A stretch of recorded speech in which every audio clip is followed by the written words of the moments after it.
নমস্কার, আমি অঙ্কুর। শুরু করছি পলিটিক্স।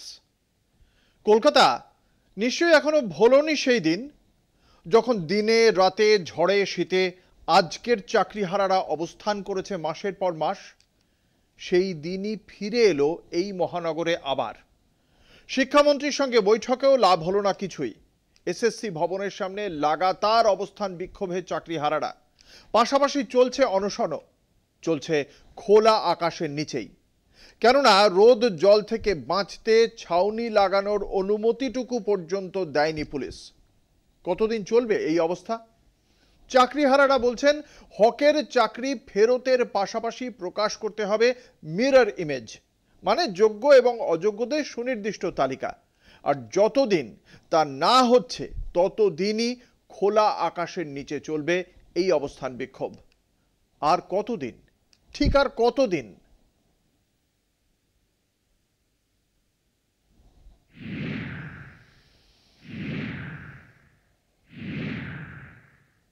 হকের চাকরি চাইতে কখনো ছুটতে হচ্ছে মুখ্যমন্ত্রীর দৌড়ে, কখনো ছুটতে হচ্ছে বিকাশ ভবনে। অনশনের পথও বেছেছেন কেউ কেউ। দাবি একটাই, যোগ্যদের চাকরি ফেরানো আর মিরর ইমেজ প্রকাশ। এসএসসি অফিসের সামনে চাকরিহারা শিক্ষকদের অনশন দুরাত পেরিয়েছে। শনিবারও চলছে অনশন। অনশনের মঞ্চে যোগ দিয়েছেন সুমন বিশ্বাস, পঙ্কজ রায় এবং প্রতাপ কুমার সাহা। রোদ বৃষ্টি গরমে ফুটপাতেই দিন কাটছে অনশনকারীদের। মাথায় ছাউনির জন্য চাদর লাগানোর অনুমতি চাইতে গেলে পুলিশ তার নাকচ করে দেয়।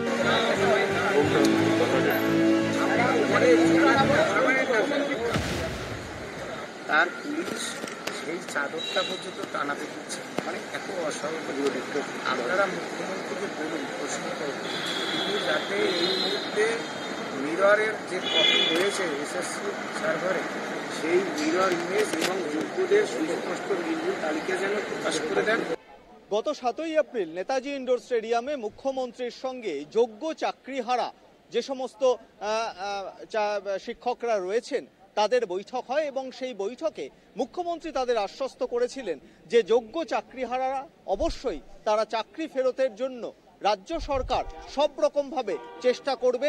প্রয়োজনে আইনজ্ঞদের পরামর্শ নেওয়া সেই প্রক্রিয়াও কিন্তু ইতিমধ্যেই শুরু হয়েছে। অন্যদিকে বিকাশ ভবনে শিক্ষামন্ত্রী, মধ্যশিক্ষা পর্ষদের সভাপতি এবং স্কুল সার্ভিস কমিশনের চেয়ারম্যান একসঙ্গে এই যোগ্য চাকরিহারাদের 13 জন প্রতিনিধির সঙ্গে বৈঠক করেছেন এবং সেখানে তাদের যে মূল যে দুটি দাবি রয়েছে, যোগ্য এবং অযোগ্যদের তালিকা আলাদা করতে হবে এবং সেই তালিকা প্রকাশ করতে হবে। অন্যদিকে যে ওয়েমার্কশিটের মিরর ইমেজ, সেই মিরর ইমেজও প্রকাশ্যে নিয়ে আসতে হবে। এই দুটি দাবিকেই মান্যতা দিয়েছে রাজ্যের শিক্ষা দপ্তর। তাদের সেই দাবিতে তারা একই রকমভাবে অনড় রয়েছেন। কিভাবে আমরা বিশ্বাস করব? কারণ তিনি তো এখন পর্যন্ত কোনো একটা পক্ষকেই বাছলেন না। কে যোগ্য কে অযোগ্য, এই দুই পক্ষের মধ্যে একটা পক্ষ তো বাছতে হতো সরকারকে। যেহেতু কমিশনের ওয়েবসাইটে অযোগ্যদের তালিকা দেওয়া হয়েছিল, বিগত হাইকোর্টেও জমা দিয়েছে এবং সুপ্রিম কোর্টেও সেই তালিকা দেওয়া হয়েছে, অর্থাৎ প্রত্যেকেই জনসমক্ষে সেটা অযোগ্যের তালিকা প্রকাশিত এবং সেটা পুরো একদম অযোগ্যদের লিস্ট জানা আছে, শুধুমাত্র যোগ্যদের লিস্ট নেই। এবং সেই যোগ্যদের লিস্ট তখনই আমরা পাবো যখন এই মিরর ইমেজটা এই যতজন পরীক্ষার্থী জমা দিয়েছে তার প্রত্যেকেই জানতে পারবে। আমাদের বক্তব্য, যত তাড়াতাড়ি সম্ভব যোগ্য এবং অযোগ্য লিস্ট রেডি করে প্রকাশ্যে আনুন এবং রিভিউ পিটিশন দাখিল করুন সুপ্রিম কোর্টে। এবং ওই যে 22 লক্ষ বা 23 লক্ষ বলা হচ্ছে, সেই ওএমআরগুলো প্রকাশ্যে আনুন এবং সেইগুলোকে নিয়ে সুপ্রিম কোর্টে রিভিউ পিটিশন দাখিল করুন এবং আমাদের চাকরি যাওয়ার হাত থেকে রক্ষা করুন। এটা একদিকে মুখ্যমন্ত্রীর আশ্বাস, অন্যদিকে শিক্ষামন্ত্রী তাদেরকে বৈঠকের পরে যে যোগ্য এবং অযোগ্যের তালিকা প্রকাশের যে কথা জানিয়েছেন, তাতেও কিন্তু তাদের দাবি থেকে তারা সরছেন না। ক্যামেরায় লালটুর সঙ্গে সত্যসুন্দর ভট্টাচার্য, কলকাতা টিভি। যুদ্ধ মানে শত্রু শত্রু খেলা, যুদ্ধ মানে তোমার প্রতি আমার অবহেলা। সেই শত্রু শত্রু খেলার দিকেই কি ঠেলে দেওয়া হচ্ছে এই বাংলাকে? তা যদি না হয়, ওয়াকফ আইন নিয়ে বিক্ষোভ কেন হিংসার দিকে গড়াচ্ছে বাংলায়? মুখ্যমন্ত্রী মমতা বন্দ্যোপাধ্যায় তো প্রতিশ্রুতি দিয়েছেন বাংলায় ওয়াকফ সম্পত্তি সুরক্ষিত থাকবে। বলেছেন এই আইন রাজ্যে লাগু হবে না। তারপরেও কেন এই হিংসা? বাংলার সাম্প্রদায়িক সম্প্রীতিকে নষ্ট করলে লাভ কাদের? এই মুহূর্তে ওয়াকফ ঘিরে তীব্র হয়ে উঠছে সাম্প্রদায়িক মেরুকরণ। রাজ্যের আইন শৃঙ্খলা নিয়ে প্রশ্ন তুলছি আমরাও। ওয়াকফকে সামনে রেখে মূল নিশানা কি তাহলে সেই মমতাই? ওয়াকফ সংশোধনী বিল সংসদে পেশ হওয়া স্তব তার বিরোধিতায় সরব হয় তৃণমূল। সংখ্যা জোরে বিল পাশ করিয়ে তড়িঘড়ি আইন প্রণয়ন করে তা কার্যকর করে কেন্দ্রের বিজেপি সরকার। সংখ্যালঘু ধর্মীয় স্বাধিকার হরণকারী আইন সংবিধান বিরোধী এই দাবিতে তা খারিজের আর্জি জানিয়ে একাধিক আবেদন জমা পড়েছে সুপ্রিম কোর্টে। আগামী 16 এপ্রিল তার শুনানি হওয়ার কথা। মুসলিম সংগঠনগুলির পাশাপাশি মামলা করেছেন তৃণমূল সাংসদ মহুয়া মৈত্র। অন্যদিকে বাংলার মুখ্যমন্ত্রী মমতা বন্দ্যোপাধ্যায় ইতিমধ্যেই ঘোষণা করেছেন রাজ্যের নয়া ওয়াকফ আইন কার্যকর করবেন না। नहीं कह सकता है कि हमारा प्रॉपर्टी लेने का हक किसी का नहीं है, वैसे और किसी का प्रॉपर्टी लेने का हक हमारा भी नहीं है। सबको जीने दो, सब जियो शांति का साथ और सबको जीने दो, ये हमारा पॉलिसी है। जो माने माने, जो नहीं माने नहीं माने। ওয়াকফ সম্পত্তির সুরক্ষার নিশ্চয়তা দেওয়ার সঙ্গে সঙ্গে রাজ্যের সর্বধর্ম ঐক্য ও সমন্বয় রক্ষার জন্যও আবেদন জানান মুখ্যমন্ত্রী। শুধু বিবৃতি নয়, রাজ্যের সংখ্যালঘু প্রতিনিধিদের নিয়ে আগামী 16 তারিখ নেতাজি ইন্ডোর স্টেডিয়ামে সভা করবেন মুখ্যমন্ত্রী। তবুও ওয়াকফ সংশোধনী আইনের বিরুদ্ধে রাজ্যের সংখ্যালঘু অধ্যুষিত এলাকায় বিক্ষোভের নামে অরাজকতা দেখা দিয়েছে। সাম্প্রদায়িক উত্তেজনা রুখতে কড়া ব্যবস্থা নিতে হয়েছে রাজ্য পুলিশ প্রশাসনকে। Trying to appeal through you all, আমরা যেটা আছে কোন রকম পুলিশ যেটা আছে পাবলিককে সব সময় আগে ফোর্স ইউজ করে, কোন মিনিমাম ফোর্স ইউজ করে কন্ট্রোল করার চেষ্টা করে, but it doesn't mean that we are action shy. যদি কেউ এক্সট্রিম পর্যায়ে যাওয়ার চেষ্টা করবে, we will deal it very very strongly. মুখ্যমন্ত্রী তথা রাজ্যের শাসক দল ওয়াকফ সংশোধনী আইনের বিরুদ্ধে স্পষ্ট ভাষায় মমতা সরকারের অবস্থানও জানিয়ে দিয়েছেন। তা সত্ত্বেও জেলায় জেলায় বিক্ষোভ কার স্বার্থে, এই নিয়ে সংশয় দেখা দিয়েছে। বাংলায় কমবেশি 30% সংখ্যালঘু সম্প্রদায়ের বাস। স্বাভাবিক কারণেই তাদের নিরঙ্কুশ সমর্থন শাসক তৃণমূলের পক্ষে। তাই ভোটের বিন্যাসে প্রধান প্রতিপক্ষ বিজেপির থেকে বেশ কয়েক ধাপ এগিয়ে তৃণমূল। রাজ্যে উপর্যুপরি নির্বাচনে ব্যর্থ বিজেপি হিন্দুত্বের জিগির তুলে ভোটে ধর্মীয় মেরুকরণকেই হাতিয়ার করতে তৎপর। ওয়াকফ আন্দোলনের নামে হিন্দু মুসলিম বিভাজনের পালে হাওয়া দিলে আখেরে লাভ গেরুয়া শিবিরের। এখানে এরকম ভাবে টুকরো টুকরো প্রোটেস্ট করে, দোকান ভেঙে, ইট মেরে, পুলিশের গাড়ি পুড়িয়ে দিয়ে, এটা প্রোটেস্ট নয়, এটা বিজেপির হাতকে শক্ত করে। ওয়াকফ ইস্যুতে রাজ্যের সরকারের অবস্থান স্পষ্ট। শাসক দল প্রতিবাদের সরব। আইনের পথে মোকাবিলায় সক্রিয় তৃণমূল। তারপরেও সরকারি সম্পত্তি নষ্ট করে হিংসা জিয়ে রাখার নেপথ্যে সংখ্যালঘুর স্বার্থবিরোধী কোনো শক্তি নেই তো। কলকাতা টিভি।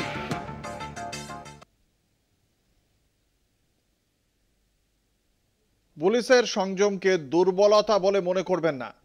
হ্যাঁ, বেশ কয়েকটি জেলায় গত কয়েকদিন ধরে চলা অশান্তি নিয়ে এই কড়া বার্তাই দিয়েছেন রাজ্য পুলিশের ডিজি রাজীব কুমার।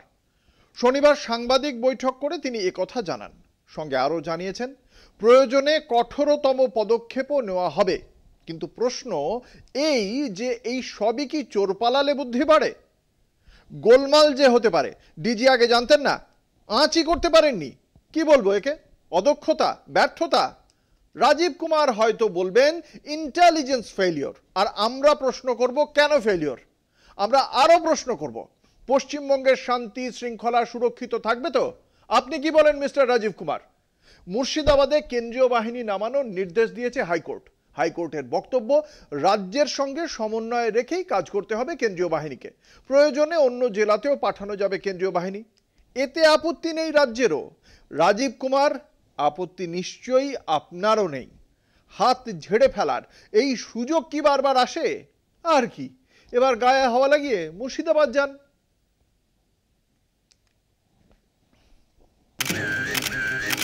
হিংসা গুন্ডামি বরদাস্ত করবে না পুলিশ। প্রয়োজনে কঠোর পদক্ষেপ নিতেও পিছপা হবে না। বেশ কয়েকটি জেলায় গত কয়েকদিন ধরে চলা অশান্তি নিয়ে কড়া বার্তা দিলেন রাজ্য পুলিশের ডিজি রাজীব কুমার। শনিবার সাংবাদিক বৈঠকে ডিজি বলেন, পুলিশের সংযমকে দুর্বলতা মনে করবেন না, প্রয়োজনে কঠোরতম পদক্ষেপ করারও হুঁশিয়ারি দেন তিনি। কোনো রকম হুলিগানিজম বরদাস্ত করা যাবে না। পাবলিককে সব সময় আগে ফোর্স ইউজ করে কোন মিনিমাম ফোর্স ইউজ করে কন্ট্রোল করার চেষ্টা করে, but it doesn't mean that we are action shy. যদি কেউ এক্সট্রিম পর্যায়ে যাওয়ার চেষ্টা করবে, we will deal it very very strongly. পাশাপাশি গুজব নিয়েও মানুষকে সতর্ক করেছেন রাজ্য পুলিশের প্রধান, চেয়েছেন সাধারণ মানুষের সহযোগিতা। It is our duty to protect the life and property of people. We will deal with it. যাদের এটা হয়েছে, government has already said that they will stand by the people. যাদের ড্যামেজ হয়েছে, that will be taken care of. But at the moment, rumors have to stop. পুলিশের তরফে এদিন আরো জানানো হয়, ইতিমধ্যেই হিংসার ঘটনায় শতাধিক গ্রেপ্তার হয়েছে, আহত হয়েছেন বেশ কয়েকজন পুলিশ কর্মীও। 118 জন, ঠিক আছে, 118 peoples have been arrested so far, আর 18 জন আমাদের পুলিশ ইনজুরি আছে, তার মধ্যে কয়েকজন হাসপাতালেও আছেন, বা সরি 15 জন দেবার কালকে ভালো ইনজুরি হয়েছে, গুরুতরভাবে দে হ্যাভ বিন ইনজুর্ড। বেশ কয়েকটি জেলায় পুলিশের সঙ্গে খণ্ডযুদ্ধেও জড়িয়েছেন বিক্ষোভকারীদের একাংশ, নষ্ট করা হয়েছে সরকারি সম্পত্তিও। নিজের হাতে আইন তুলে না নেওয়ার পরামর্শ ডিজির। That এরিয়াতে people are advised to stay in their people. The police stations phone numbers have been given, control room number have been given. If there is anything, call them, tell them if there is an issue. They can, but people are not allowed to come on the streets and take law in their own hands. কোনো সমস্যার সম্মুখীন হলে পুলিশের control রুমে খবর দেওয়ার আর্জি জানিয়েছেন রাজ্য পুলিশের ডিজি। কলকাতা টিভি।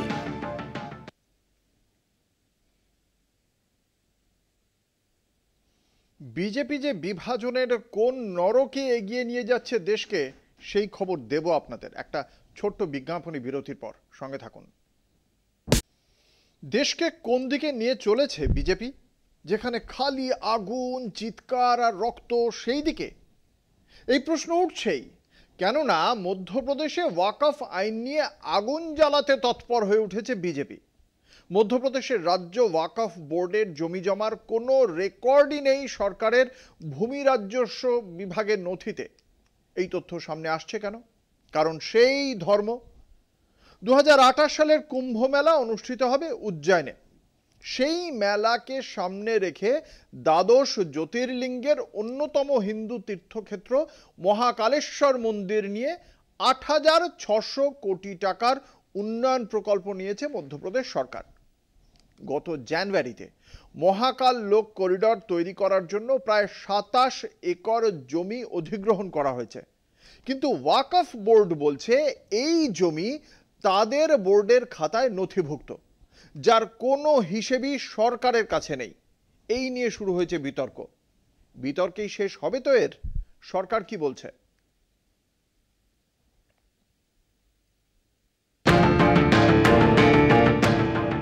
মধ্যপ্রদেশে ভূমি রাজস্ব দপ্তরে ওয়াকফের কোনো আলাদা অস্তিত্বই নেই। ঘটনাচক্রে ওয়াকফ বোর্ডের মাথাতেই রয়েছেন বিজেপি নেতা। আগামী 2028 সালে উজ্জয়িনীতে হতে চলেছে মহাকুম্ভ। সেই উপলক্ষে দ্বাদশ জ্যোতির্লিঙ্গের অন্যতম হিন্দু তীর্থক্ষেত্র মহাকালেশ্বর মন্দির। প্রস্তাবিত কুম্ভমেলা উপলক্ষে ওই মন্দিরকে কেন্দ্র করে 8,600 কোটি টাকার উন্নয়ন প্রকল্প নিয়েছে মধ্যপ্রদেশ সরকার। সেই প্রকল্পের অন্যতম মহাকালেশ্বর লোক করিডর নির্মাণের কাজে যে জমি অধিগ্রহণের কাজ গত জানুয়ারিতে শেষ হয়, সেই অধিগ্রহণের পর ওয়াকফ বোর্ডের নথিতে দেখা যায় ওই জমি তাদের রেকর্ডের অন্তর্ভুক্ত, অর্থাৎ ওই জমির মধ্যে থাকা 250 মতো স্থায়ী নির্মাণ যা অধিগ্রহণের পর ভেঙে গুড়িয়ে দেওয়া হয়। মহাকালেশ্বর করিডোরের জন্য তার সবই ওয়াকফ সম্পত্তির অন্তর্গত। সেই জমির মধ্যে মুসলিম কবরখানাও রয়েছে। রাজ্য ভূমি রাজস্ব দপ্তরের রেকর্ডে সরকারি এবং বেসরকারি দুই ধরনের জমি চিহ্নিত থাকলেও ওয়াকফের কোনো আলাদা উল্লেখ নেই। ফলে বছরের পর বছর ধরে বেশ কিছু প্রভাবশালী প্রমোটার ও শাসক বিজেপির গোপন রফায় ওই ওয়াকফভুক্ত জমিতে আবাসন প্রকল্প গড়ে তোলা হয়। সরকার অধিগ্রহণের পর 250 আবাসন ভেঙে ফেলা হয়।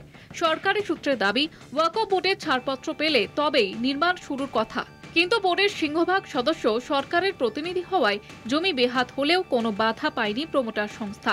শুধু তাই নয়, অধিগ্রহণের সময় প্রতিবাদটুকু করেনি বোর্ড। আবাসন ও দোকানঘর ভাঙা পড়লেও বোর্ড তা নিয়ে কোনো উচ্চবাচ্চা কেন করেনি তা নিয়ে প্রশ্ন উঠতে শুরু করেছে। 2013 সালের ওয়াকফ সংশোধনী অনুসারে ওই বেনিয়ম ট্রাইব্যুনালের গোচরে আনার প্রয়োজন বোধ করেনি। মধ্যপ্রদেশ ওয়াকফ বোর্ডের চেয়ারম্যান শানোয়ার প্যাটেল উজ্জয়িনীর বিজেপি নেতা বটে। মুখ্যমন্ত্রীর ঘনিষ্ঠ বলে পরিচিত শানোয়ারকে এই বিষয়ে জানতে চাইলে তার দাবি, তিনি পার্টির নির্দেশ পালন করেছেন মাত্র। কবুল করেছেন শাসক দলের সুবাদে তিনি রাজ্য ওয়াকফ বোর্ডের শীর্ষ পদ পেয়েছেন। তিনি জানান, ওই বেআইনি দখলদার 250টি আবাসনের বাসিন্দাদের যেন সরকারি ক্ষতিপূরণ বিলি না করা হয়, সেই অনুরোধ জানিয়ে তিনি চিঠি দিয়েছেন জেলা প্রশাসনকে। কলকাতা টিভি।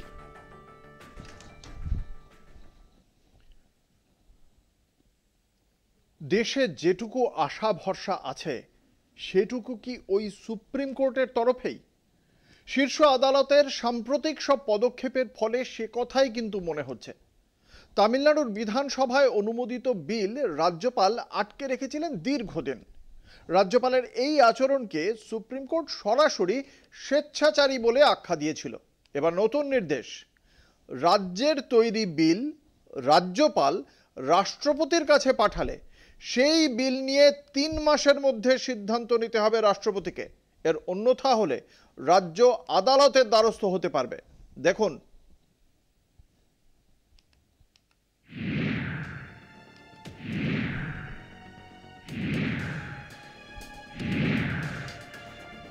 তামিলনাড়ু সরকার বনাম তামিলনাড়ুর রাজ্যপাল মামলা। বিধানসভায় অনুমোদিত বিল রাজ্যপালের কাছে দীর্ঘদিন ধরে আটকে।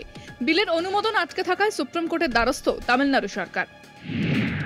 শীর্ষ আদালতের পর্যবেক্ষণ, যে বিলে রাষ্ট্রপতির অনুমোদনের প্রয়োজন সেক্ষেত্রে বিল আনার আগে কেন্দ্রীয় সরকারের সঙ্গে রাজ্য পরামর্শ করতে পারে। রাজ্য কেন্দ্রীয় সরকারকে এই বিষয়ে দ্রুততার সঙ্গে বিবেচনা করা উচিত। কেন্দ্র রাজ্যের সংঘাত কমবে, বিল আটকে যাওয়ার সম্ভাবনা কমবে, উন্নয়নমূলক কাজের গতিও বৃদ্ধি পাবে। সুপ্রিম কোর্টের নির্দেশ, বিধানসভায় পাশ হওয়া বিল রাজ্যপালের মাধ্যমে রাষ্ট্রপতির কাছে পাঠাতে হবে। 3 মাসের মধ্যে সিদ্ধান্ত না নিতে পারলে তার কারণ উল্লেখ করে সংশ্লিষ্ট রাজ্যকে জানাতে হবে। বিল রাষ্ট্রপতির অনুমোদনে আটকে রাখলে কারণ অবশ্যই রাজ্যপাল ও রাষ্ট্রপতিকে জানাতে হবে। এই বিষয়ে কেন্দ্রীয় সরকারের তোলা প্রশ্ন বা পরামর্শ সম্পর্কে রাজ্যকেও সহযোগিতামূলক মনোভাব নিয়ে পদক্ষেপ নিতে হবে। কেন্দ্রীয় সরকারের তোলা প্রশ্ন বা পরামর্শ সম্পর্কে যথাযথ উত্তর যত দ্রুত সম্ভব রাজ্যকে দিতে হবে। রাজ্যের উত্তরের পরেও নির্দিষ্ট সময়সীমার মধ্যে রাষ্ট্রপতির পদক্ষেপ না করলে রাজ্য আদালতের দ্বারস্থ হতে পারবে। রাজ্যপালের মতো রাষ্ট্রপতিও কোনো বিল সম্পর্কে ভেটো দিতে পারবে না এবং বিল আটকে রাখতে পারবেন না। সংবিধান অনুযায়ী বিলের বিষয়বস্তু যদি রাজ্য আইনের এখতিয়ারভুক্ত হয় সেক্ষেত্রে রাজ্যের অধিকার আটকে রাখা যাবে না। কোনো বিল অসাংবিধানিক মনে করলে রাষ্ট্রপতি সুপ্রিম কোর্টের পরামর্শ নিতে পারবেন। রাষ্ট্রপতির সেই সাংবিধানিক ক্ষমতা আছে। আইনজীবী মহলের মতে সুপ্রিম কোর্টের এই রায়ের ফলে রাজ্য এবং কেন্দ্রের সংঘাত অনেক কমবে। উন্নয়নমূলক বিলগুলি দ্রুত অনুমোদন পেলে রাজ্যের উন্নয়ন আরো গতি পাবে। কলকাতা টিভি।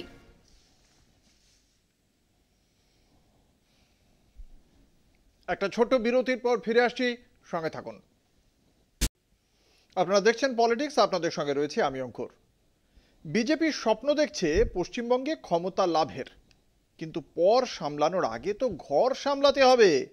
রাজ্য নেতৃত্ব, জেলা নেতৃত্ব নিয়ে কোন্দল উঠেছে চরমে।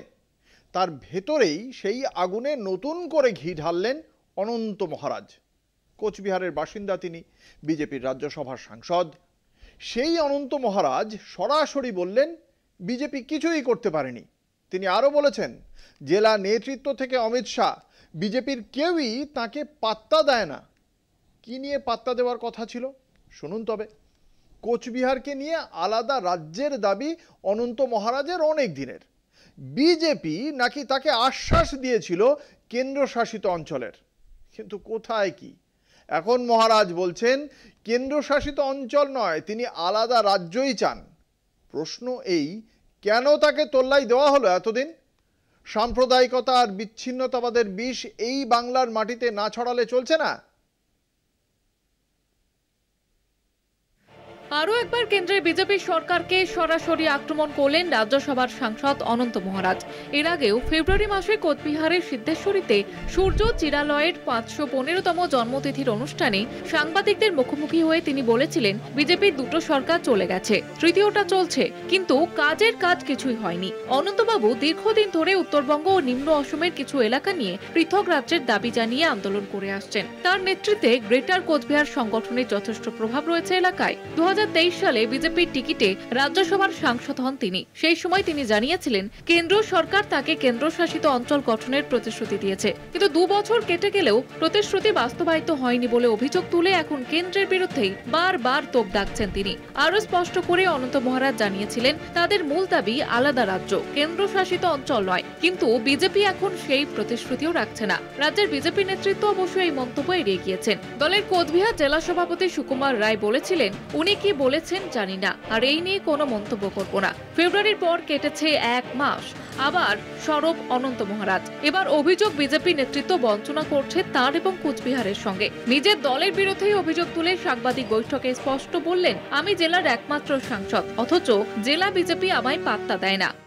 আমি একজন বিজেপির গণপ্রতিনিধি, আমাকে কোনো কথা জিজ্ঞেসই করে না।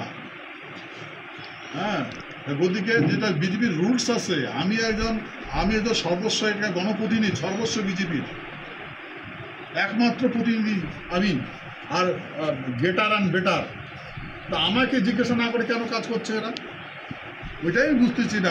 বিজেপির রুল অ্যান্ড রেজুলেশন কী আছে আমি তো বুঝি। ওরা তো আমাকে বাইপাস করে কিছু করতে পারে না, আমাকে জিজ্ঞাসা করবে তো করে না। বলেছি গৃহমন্ত্রী অমিত শাহকে যে মিস্টার শাহ, এখানে অবস্থা কিন্তু খুব খারাপ।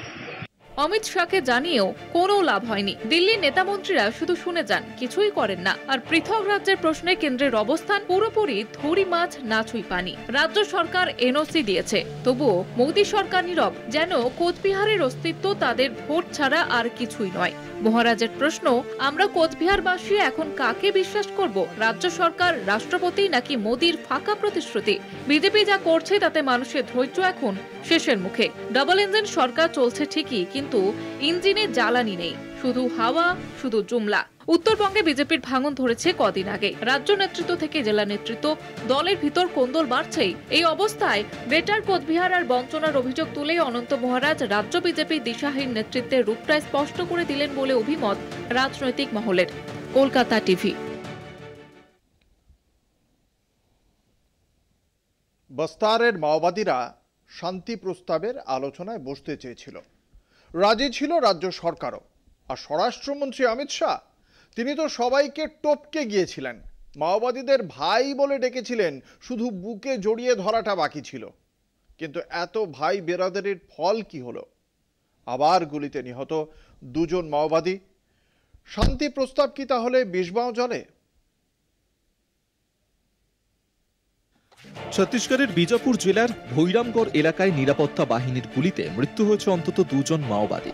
12 এপ্রিল শনিবার সকালে এই সংঘর্ষ ঘটে ইন্দ্রাবতী নদীর তীরে, যেখানে বহুদিন ধরেই মাওবাদীদের দাপট ছিল। যৌথ অভিযানে অংশ নিয়েছিল সিআরপিএফ, কোবরা বাহিনী, স্পেশাল টাস্ক ফোর্স এবং ডিস্ট্রিক্ট রিজার্ভ গার্ড। বাহিনীর পক্ষ থেকে জানানো হয়েছে বাহিনীর কেউ হতাহত হয়নি, তবে সংঘর্ষ এখনো থামেনি। কয়েকজন মাওবাদীর আহত হওয়ার সম্ভাবনার কথাও উঠে এসেছে। এই ঘটনার প্রেক্ষিতে বড় প্রশ্ন উঠছে, মাত্র কয়েকদিন আগেই তো যুদ্ধবিরতির প্রস্তাব এসেছিল মাওবাদীদের তরফে। তারা চিঠি লিখে জানিয়েছিল তারা আলোচনায় আগ্রহী। যদি সরকার নতুন পুলিশ ক্যাম্প তৈরি না করে, এমনকি ছত্তিশগড়ের স্বরাষ্ট্রমন্ত্রী বিজয় শর্মাও বলেছিলেন সরকার বিনা শর্তে আলোচনায় রাজি, এমনকি সহযোগিতার আশ্বাসও দিয়েছিলেন। তাহলে কিভাবে এত দ্রুত সেই শান্তি উদ্যোগ ব্যর্থ হয়ে গেল? 5ই এপ্রিল দান্তেওয়াড়ায় গিয়ে স্বরাষ্ট্রমন্ত্রী অমিত শাহ মাওবাদীদের ভাই বলে সম্বোধন করেছিলেন এবং সমাজের মূল স্রোতে ফেরার বার্তা দিয়েছিলেন। এই সফরের উদ্দেশ্য কি শুধুই রাজনৈতিক বার্তা দেওয়া ছিল, নাকি সত্যিই কেন্দ্র আলোচনায় বিশ্বাস রাখে? যদি তাই হয়, তবে কেন একদিন পরেই এনকাউন্টার? এর মধ্যে কি কোনো অভ্যন্তরীণ বিভ্রান্তি কাজ করেছে, নাকি সরকার আলোচনার ছল করে মাওবাদীদের অবস্থান চিহ্নিত করতে চাইছে? এই বছরে এখনো পর্যন্ত ছত্তিশগড়ে 137 জন মাওবাদী মারা গিয়েছেন, যার মধ্যে 121 জন বস্তার অঞ্চলের। এই পরিসংখ্যান বলছে নিরাপত্তা বাহিনীর রণনীতিতে শান্তি শব্দটি তেমন জায়গা পাচ্ছে না। অমিত শাহ যাদের ভাই বলছেন, তাদের লড়াই ঠিক কি নিয়ে, কাদের বিরুদ্ধে এবং কেন তারা এখনো লড়ে যাচ্ছেন তার উত্তর মিলছে না। আরো বেশ কয়েকটি গুরুত্বপূর্ণ প্রশ্ন থেকে যায়। প্রশ্ন 1, অমিত শাহের সফরের মূল উদ্দেশ্য কি ছিল? তা কি নিছকই রাজনৈতিক বার্তা? প্রশ্ন 2। যুদ্ধবিরতির প্রস্তাবের পরও কেন অভিযান চালানো হলো? প্রশ্ন 3। শান্তি আলোচনায় কি আদৌ কেন্দ্র বা রাজ্যের অগ্রাধিকারে আছে, নাকি তা শুধু কাগজে কলমে? আর সবচেয়ে গুরুত্বপূর্ণ প্রশ্ন, মাওবাদী সমস্যা কি শুধুই বন্দুক দিয়ে মেটানো সম্ভব? ভবিষ্যৎ দেখাবে এই এনকাউন্টার নতুন করে সংঘর্ষকে বাড়িয়ে দেয়, নাকি শান্তির পথে কোনো নতুন দরজা খোলে। তবে আপাতত শুধু গুলির শব্দই এই জঙ্গলের নৈঃশব্দ ভেঙে চলেছে। কলকাতা টিভি।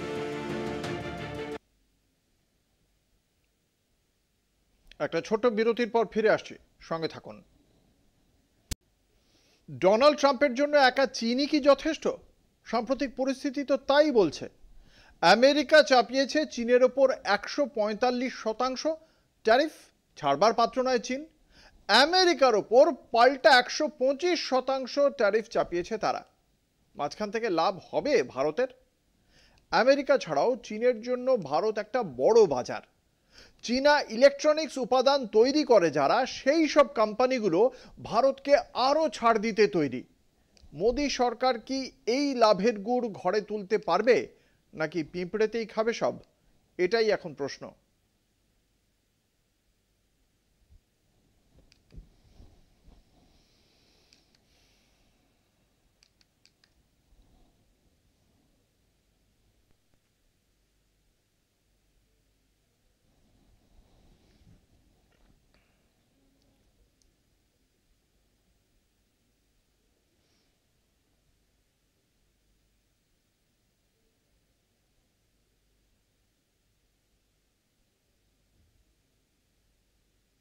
এই সিদ্ধান্ত নিয়েছে বেজিং। বুধবার ডোনাল্ড ট্রাম্প চীনের ওপর শুল্ক 104%।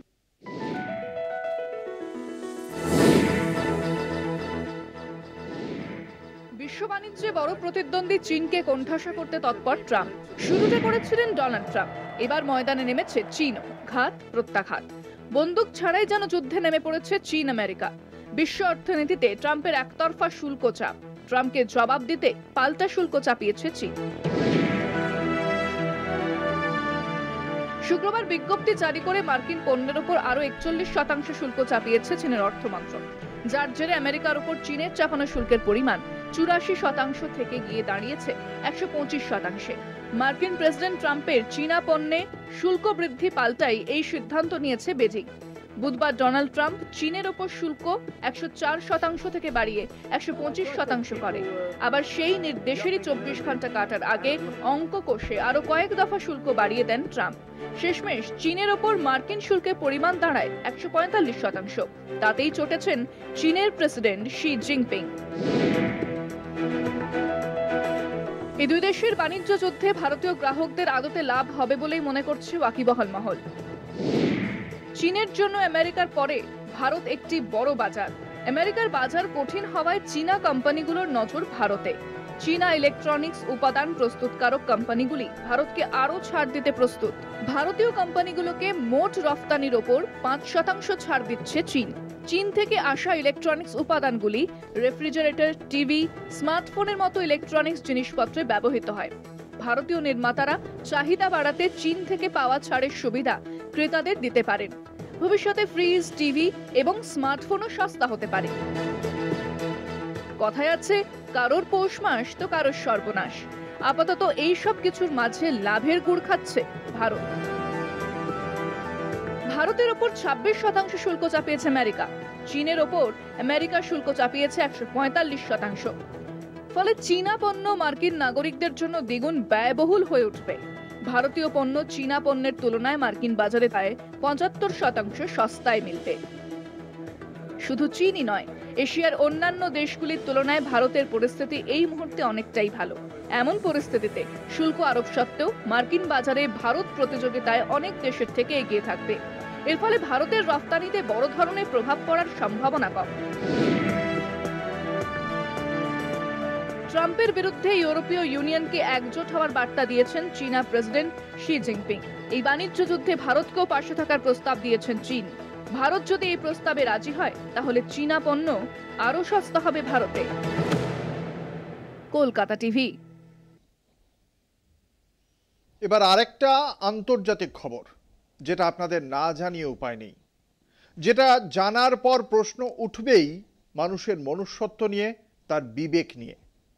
বলছি গৃহযুদ্ধে বিধ্বস্ত আফ্রিকার কঙ্গোর কথা। সেখানে সশস্ত্র বিদ্রোহী গোষ্ঠী M23 কঙ্গোর ভেতরে লাগাতার আগ্রাসন চালিয়ে যাচ্ছে, আর তার দাম চুকোচ্ছে কারা? নিরীহ অসহায় শিশুরা। জাতিসংঘ এবং ইউনিসেফের সাম্প্রতিক তথ্য বলছে কঙ্গোতে এখন প্রতি 30 মিনিটে একজন শিশু ধর্ষণের শিকার হচ্ছে। মাত্র 2 মাসে ঘটেছে প্রায় 10,000 যৌন হিংসার ঘটনা। এই 10,000-এর ভেতরে 40% শিকার হলো বাচ্চারা।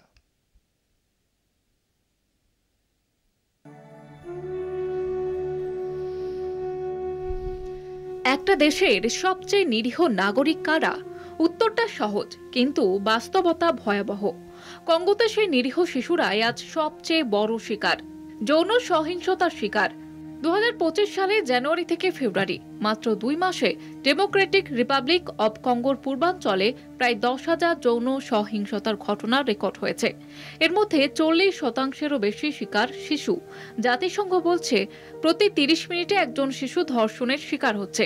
এই ঘটনার কেন্দ্রে রয়েছে দীর্ঘমেয়াদী গৃহযুদ্ধ, যেখানে সশস্ত্র বিদ্রোহী গোষ্ঠী M23 কঙ্গোর ভিতরে আগ্রাসন চালিয়ে যাচ্ছে। শিশুদের উপরে এই বর্বরতা একেবারে পরিকল্পিত। আন্তর্জাতিক মানবাধিকার সংস্থাগুলোর ভাষায় এটি rape as a weapon of war. UNICEF আশঙ্কা করছে এই ভয়াবহ সংকটের মধ্যে জরুরি তহবিল না পেলে 2.5 লক্ষ শিশু সহায়তা হারাবে।